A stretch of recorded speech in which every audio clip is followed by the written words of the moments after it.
Welcome to Democracy Now!, democracynow.org, The War and Peace Report. I'm Amy Goodman. President Trump's announced a naval blockade of the Strait of Hormuz starting 10 a.m. today. Iran called it an act of piracy. It comes after negotiations between the U.S. and Iran in Islamabad, Pakistan, collapsed Sunday without a deal. Vice President J.D. Vance declared Iran, quote, chose not to accept our terms, unquote. Iranian state media blamed, quote, excessive demands, unquote, from Washington for the talks' collapse. Meanwhile, President Trump watched a UFC cage fight in Miami with Secretary of State Marco Rubio during the ceasefire negotiations. This comes as CNN's reporting China's preparing to deliver new air defense systems to Iran within weeks following over a month of U.S. and Israeli strikes on Iran. This is President Trump speaking to Fox News Sunday. We didn't get there on the important issue. They want to have nuclear weapons. They're not going to have nuclear weapons. I've been saying that for 30 years. I would never allow that to happen before I was in politics.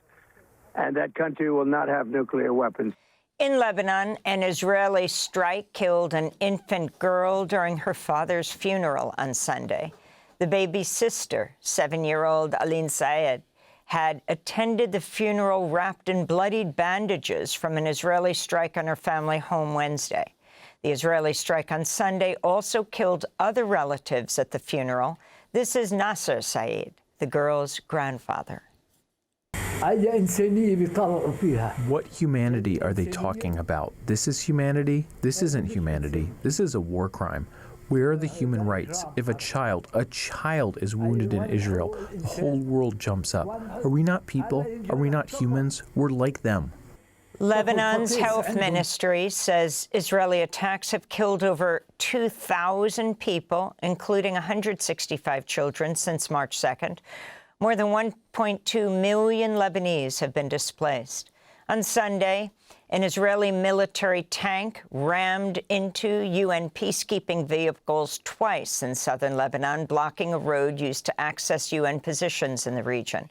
An Israeli strike in southern Lebanon also killed a Red Cross paramedic and injured another emergency worker.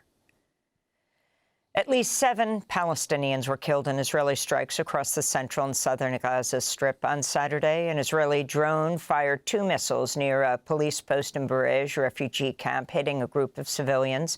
According to the Palestinian Ministry of Health, Israeli attacks have killed more than 700 Palestinians and injured more than 2,000 since the so-called ceasefire took effect last October. Meanwhile, a second global Samud flotilla carrying humanitarian aid set sail for Gaza on Sunday from Barcelona, aiming to break the Israeli blockade. Organizers are calling it the largest civilian maritime effort in history.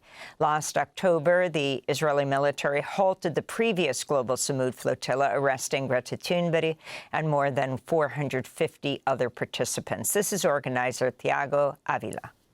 Donald Trump and Benjamin Netanyahu need to fear the people because of their violations, both war criminals, but also the Epstein class and all the other things that they do, they will be made accountable, and we will not stop.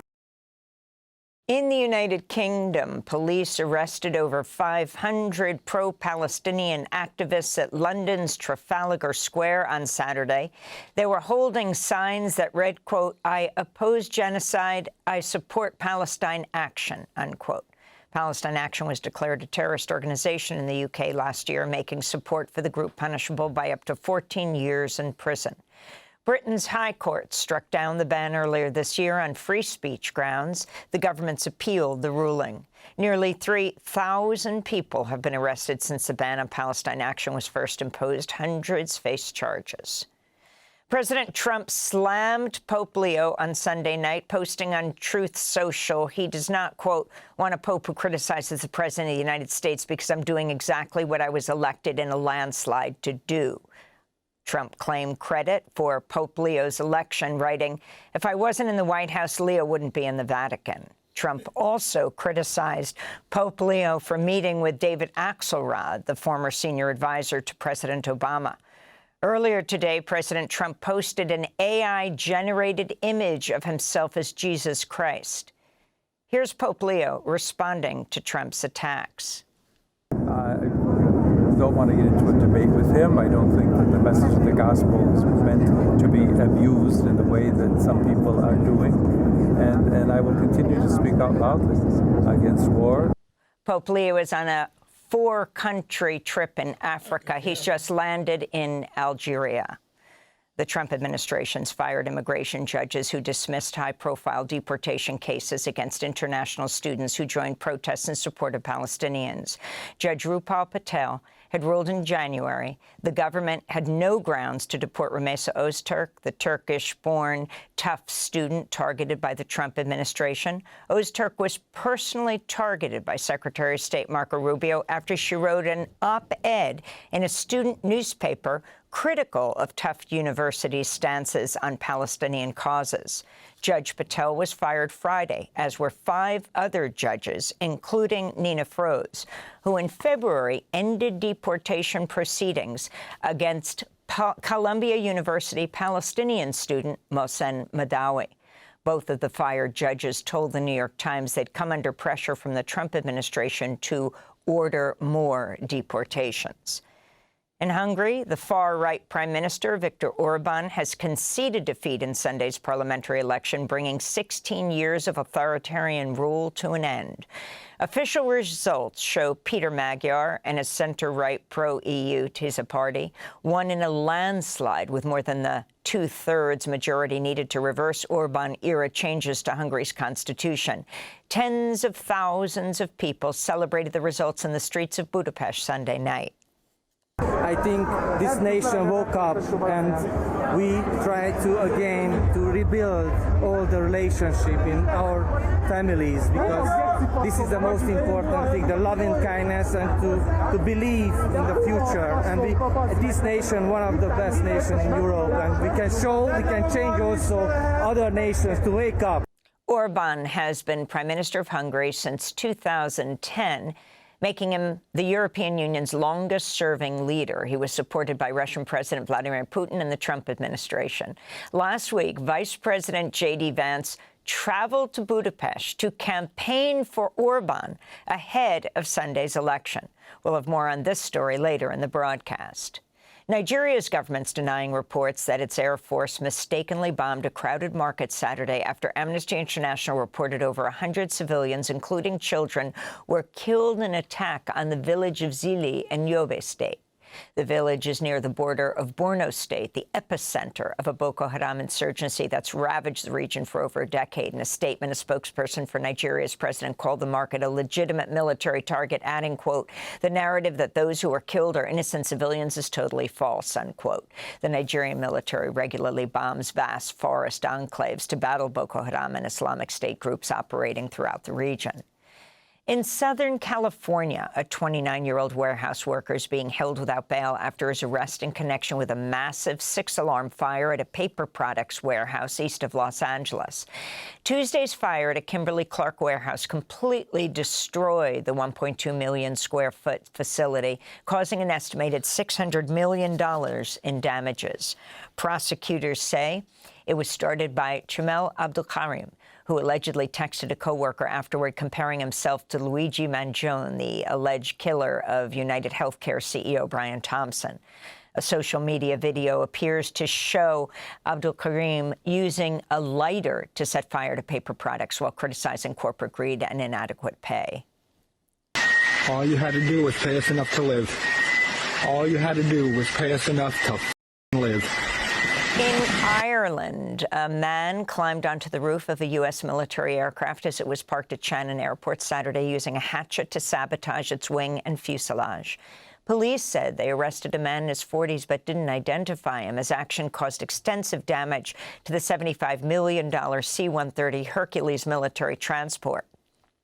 Shannon Airport is a frequent site of protests demanding the Irish government end U.S. military chartered flights and weapons shipments to Israel. In California, Democratic Congress member Eric Swalwell has suspended his gubernatorial campaign after a former staffer said he twice raped her when she was heavily intoxicated, leaving her bruised and bleeding. 3 other women also alleged sexual misconduct by Swalwell in interviews with CNN. Swalwell denied the claims but said he would suspend his campaign for governor of California while fighting what he called serious false allegations. On Saturday, the Manhattan District Attorney's Office said it had launched an investigation into the rape allegations. A growing number of lawmakers, including Democrats, are calling on Swalwell to resign from Congress. Many are also calling on Texas Republican Congressmember Tony Gonzalez to quit, too, after he admitted to an affair with a former staffer who later took her own life, burning herself to death. Gonzalez is also accused of sending sexually explicit messages to a former campaign aide. And New York City Mayor Zohran Mamdani marked his first 100 days in office with a pair of rallies Sunday, first at Terminal 5 in Manhattan and later at the Knockdown Center in Queens. Independent Vermont Senator Bernie Sanders spoke at both events. Mayor Mamdani touted his accomplishments to roll out 2,000 daycare seats in low-income neighborhoods and fill 100,000 potholes in his first 100 days. He also announced New York City will open a city-owned grocery store in East Harlem by the end of his first term. This is Mayor Mamdani. It is, I said on that freezing January afternoon to more than 8.5 million New Yorkers, we will make no apology for what we believe.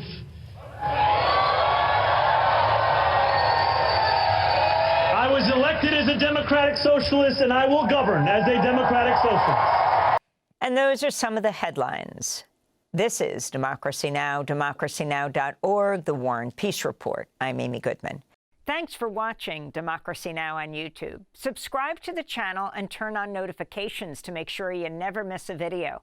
And for more of our audience-supported journalism, go to democracynow.org, where you can download our news app, sign up for our newsletter, subscribe to the daily podcast, and so much more.